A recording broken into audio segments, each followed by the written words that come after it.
बिस्मिल्लाहिर्रहमानिर्रहीम। आज की बात में आज हम बात करेंगे, एक सिलसिला हमने शुरू किया है हयातुल हैवान का। तो दुनिया में जितने हैवानात हैं उनसे हम मोटिवेशन लेते हैं, चरिंद परिंद जानवर जितने भी हैं। तो आज हमने एक परिंदा मुंतखब किया है और उसका नाम है अबाबिल। तो अबाबिल का ज़िक्र कुरान शरीफ में है, उनके नाम से सूरत भी है, सूरह फ़ील भी है, अबाबिल के नाम से है और ज़िक्र है। तो उसके अलावा हम मोटिवेशन में एक अंग्रेज़ राइटर हैं, उनकी किताब से हम एक कोटेशन लेंगे। तो उनके राइटर का नाम है, ब्रिटिश राइटर हैं मार्क वाकर। उन्होंने किताब लिखी है स्विफ्ट समर्स। स्विफ्ट समर्स में वो जितने भी पॉइंट्स फाइंड आउट करते हैं, अगर आप यूट्यूब पे डॉक्यूमेंट्री देखें या विकिपीडिया पे कुछ रिपोर्ट देखें, तो तकरीबन मार्क वाकर्स की किताब से वही लिए गए हैं, स्विफ्ट समर से। अबाबिल को इंग्लिश में स्विफ्ट कहते हैं। दुनिया के तेज़ तरीन परिंदों में अबाबिल का शुमार होता है। इस तरह स्विफ्ट यानी तेज़, इस तरह इसे अबाबिल को स्विफ्ट कहा जाता है। मगर कहते हैं कि अबाबिल की बहुत सी इकसाम हैं। ये परिंदा बहुत सी नस्लों में, बहुत सी इकसाम में तकसीम है। पहले एक रिसर्च थी कि ये 19 इकसाम इनकी पाई जाती हैं, मगर मार्क वाकर कहते हैं कि जदीद तहकीक एक 1950 की तहकीक है और दूसरी 2016 की तहकीक है। 1950 में 72 स्पेसीज़ यानी इसकी नस्ल के परिंदे कहे जाते हैं, मगर अब तक की जो 2016 की तहकीक है उसमें कहते हैं कि 92 इनके स्पेसीज़ हैं, नस्ल हैं, जिन्स हैं। हम एक दो का ज़िक्र करेंगे और उनसे मोटिवेशन लेंगे। उन अक़साम में थोड़ा सा बता दूं, एक स्विफ्ट है, एक अल्पाइन स्विफ्ट है, एक कॉमन स्विफ्ट है, एक मार्टिन है और एक स्वेलो है। तो स्विफ्ट का मैं बता दूं, अबाबिल जिसको हम नॉर्मल जहन में लेते हैं, अबाबिल एक अक्लमंद परिंदों में शुमार होता है। इसे जन्नत की चिड़िया भी कहा जाता है। अक्लमंदी की 2-3 इकसाम में आपको बता दूं कि इसका घोंसला बहुत ऊंचाई पर होता है, मगर अबाबिल का रहन सहन इंसानों के साथ होता है। वो इंसानों से डरता नहीं है, मगर घोंसला बहुत ऊंचाई पर बनाता है। अबाबिल का अगर कहें हम फ़िज़ाओं में सिर्फ़ एक ही दुश्मन है और वो है चमगादड़। अब ऊंचाई पर घोंसला बनाने की वजह से चमगादड़ उसके बच्चों को खा जाता है, इसलिए वो ऊंचाई पर अपना घोंसला बनाता है। अब घोंसले में दो चीज़ें बहुत नुमायाँ हैं। नंबर पहला कि उस घोंसले में मिट्टी होती है, और दूसरी हिकमत है वो बाद में बताऊंगा। अब मिट्टी, एक परिंदा मिट्टी किस तरह इतनी ऊंचाई पे ले जाता है, अब ये अक्लमंदी की दलील है। अबाबिल क्या करता है कि अपने परों को फैलाता है, दरिया या नदी के अंदर ज़ोर से वो झटका देकर गोता लगाता है और अपने परों को तह में लेकर दरिया की वो मिट्टी लेता है और आहिस्ता आहिस्ता उड़ता हुआ अपने घोंसले में जाता है। तब तक वो मिट्टी सूख जाती है, अपने परों को झाड़ता है और वो मिट्टी गिरती है। कहते हैं कि बारहा ये अमल वो करता है, तब जाकर मिट्टी घोंसले में आती है। अब आते हैं इस चीज़ पर कि दूसरी चीज़ क्या वो अक्लमंदी इस्तेमाल करता है।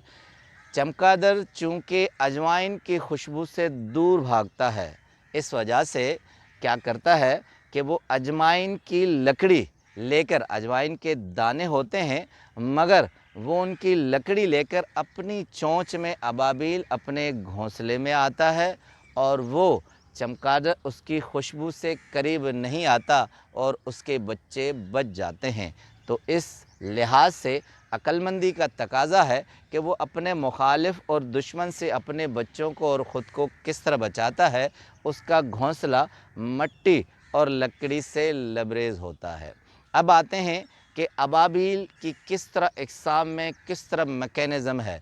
एक अक्लमंदी का दूसरा पॉइंट ये है कि अबाबिल नॉर्मल वक्त में जब उसके बच्चे हो जाते हैं तो अपने घोंसले में 20 से 25 मरतबा आता जाता है, मगर कहते हैं जब बच्चों के पर आना शुरू हो जाते हैं तो ये अपनी तादाद 3 गुना बढ़ा जाता है, यानी 60 से 70 मरतबा अपने घोंसले में आता जाता है।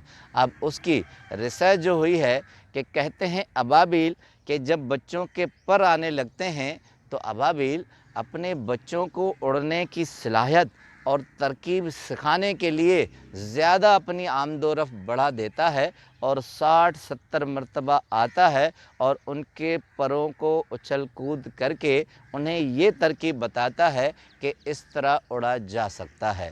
اب آتے ہیں ایک دوسرے عقل مندی کے میکینزم پر۔ مارک واکر لکھتے ہیں کہ دنیا میں ابابیل کی نسلوں میں کامن سوئفٹ جو ہے وہ بہت مختلف ہے اور ایک عجیب طرح کا اس کا میکینزم ہے۔ وہ کیا ہے؟ اب اتنی وافر مقدار میں جب ابابیل اپنے بچوں کو اڑنا سکھاتا ہے تو کامن سوئفٹ ایک ایسی نسل ہے ابابیل کی جو سال کے 12 ماہ سے 10 ماہ فضاؤں میں رہتا ہے اور ہوا میں رہتا ہے۔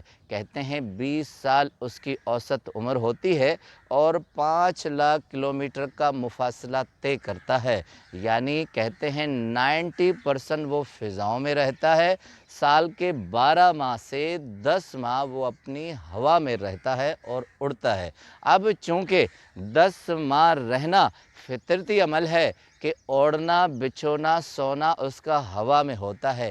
یہ ایک عجیب صورتحال ہے کہ 10 ماہ میں ابابیل اڑتا ہے اور سوتا بھی ہے اور اڑتا بھی رہتا ہے، اپنی خوراک وہیں فضاؤں میں کیڑے مکوڑوں سے لیتا ہے۔ یہ ایک عجیب قدرت کا میکینزم ہے کہ کامن سوئفٹ اپنی خوراک اور اپنی نیند فضاؤں میں لیتا ہے اور اپنی عمر 20 سال تک پوری کرتا ہے۔ زمین پر اس کے پاؤں بمشکل 2 ماہ تک ٹکتے ہیں۔ اب آتے ہیں کہ ہمیں موٹیویشن اس پرندے میں کس طرح ملتی ہے۔ سب سے پہلے کہتے ہیں کہ یہ اولاد کی تربیت کا سب سے بہترین پرندہ ہے، یعنی اپنا آنا جانا 20 سے 25 مرتبہ جب ان کے پر آ جائے 3 گنا بڑھا کر 60 سے 70 مرتبہ اپنی اولاد کو ایسی تربیت دیتا ہے، اڑنا سکھاتا ہے کہ وہ فضاؤں میں زمین سے زیادہ رہ سکے۔ تو تربیت کا ایک اعلیٰ عنصر ہمیں ابابیل سے ملتا ہے۔ اور دوسرا عقل مندی کہ اگر ہمارے دشمن ہوں، مخالفین ہوں یا سخت حالات ہوں تو کس طرح وہ اپنی چونچ میں خوشبودار لکڑی لے کر اپنے گھونسلے میں رکھتا ہے کہ اس کا مخالف، اس کا دشمن چمگادر اس کے آگے نہ آ سکے اور اسے نقصان نہ پہنچا سکے۔ اس سے ہمیں موٹیویشن ملتی ہے کہ ہم سخت ترین حالات سے مقابلہ کرنے کے لیے کس طرح حکمت عملی جوڑے رکھتے ہیں۔ اس کے بعد یونیک کا ہم ایک ہمیشہ پوائنٹ کہتے ہیں کہ 10 ماہ کچھ ریسرچ ہے کہ 200 دن تک وہ ہوا میں رہتا ہے اور وہیں اپنا گزارا کرتا ہے اور ایک یونیک پرندہ کہلاتا ہے۔ اب سب سے آخر میں ایک اور پوائنٹ، ایک ریسرچ مارک واکر کہتے ہیں کہ ابابیل تقریباً سارے پرندوں میں پرسکون رہتا ہے، گھبرایا ہوا نہیں رہتا، پریشانی نہیں رہتی۔ آئنسٹائن کا ایک قول ہے کہ میں خوش گزارتا ہوں کیونکہ میں دوسروں سے کوئی توقع اور امید نہیں رکھتا۔ اب ابابیل کی بھی یہی قسم ہے کہ وہ سکون سے کیوں رہتا ہے؟ کیونکہ وہ توقعات دوسرے پرندوں سے اور جنگل کے جانوروں سے نہیں رکھتا۔